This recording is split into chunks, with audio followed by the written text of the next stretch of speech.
there's some mystery about why women seem to be attracted to these so-called dark triad traits. And I would say that they're using them as insufficient markers for the ability to or the acquisition of status. So, and narcissists capitalize on that, right? Because a narcissist looks confident. And lots of confident people are competent.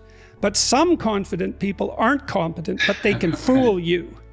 Yes. And then I think the other explanation is that if you had to choose between a benefit conferrer who could punish free riders and one who couldn't, you should pick the former. And so you see this sort of thing. I really like the Disney movie Beauty and the Beast. I think they got it right. And so there's Gaston in that movie, and he's a narcissist, but he has physical prowess. Like, he can't understand why he's not the guy, but he's narcissistic. And then there's the Beast, who's a beast, but he's tameable. And so he can be a benefit conferrer, and he has the capacity to inflict cost. And so women are attracted to some degree to the lower agreeable types, and I think that accounts for the bad boy paradox that you described, at least in part. And maybe it takes further experience and wisdom on the part of judicious women to see where they can get the disagreeableness that's necessary, but it has to be hemmed in by something like, well, conscientiousness. Right. If you're in a relationship and you only have 5 positive interactions to 1 negative interaction, then the relationship will end. It's too negative. But if you have more than 11 positive interactions to 1 negative interaction, then it also ends. And you think, well, that's pretty bloody peculiar. Why in the world would that be? Don't you want like 100 to 1 positive to negative interactions? And the answer to that is, what makes you think that you want a relationship so that you can be happy? Or at least happy moment to moment? Why do you think that? It's certainly not the case. You know that too, because I bet you there's not a person in this room who hasn't rejected someone because they were too nice to them.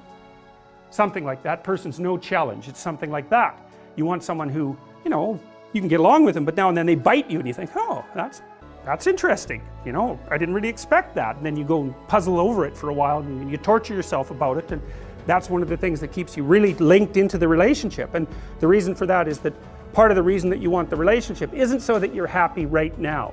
It's so that you can live a high quality life across multiple decades. And so you're looking for someone that you have to contend with, who's going to push you beyond what you already are, and who's going to judge you harshly often for your limitations. Now, that'll make you angry and all of that, you know, and resentful, and maybe you'll take your revenge and all of that, but you don't want someone who thinks you're perfect in your current form, partly because why would you want to go out with someone that deluded?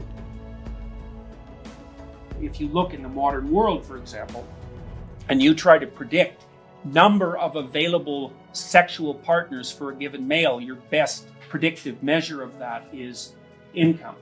And the best predictive measure of that is intelligence and conscientiousness. And so what happens is that males orient themselves in groups, and then they compete. And then women peel off the top. So the women are in a position of judgment on men, and the judgment is the judgment of nature. You could say in some sense the men are competing to be the best man, and the women are watching the male competition to take the man who wins on the presupposition that he wouldn't win if he wasn't the best man. It's a very, very intelligent strategy, you know, because why not outsource the problem? You let the men sort it out. Well, it's too cognitively complex to compute.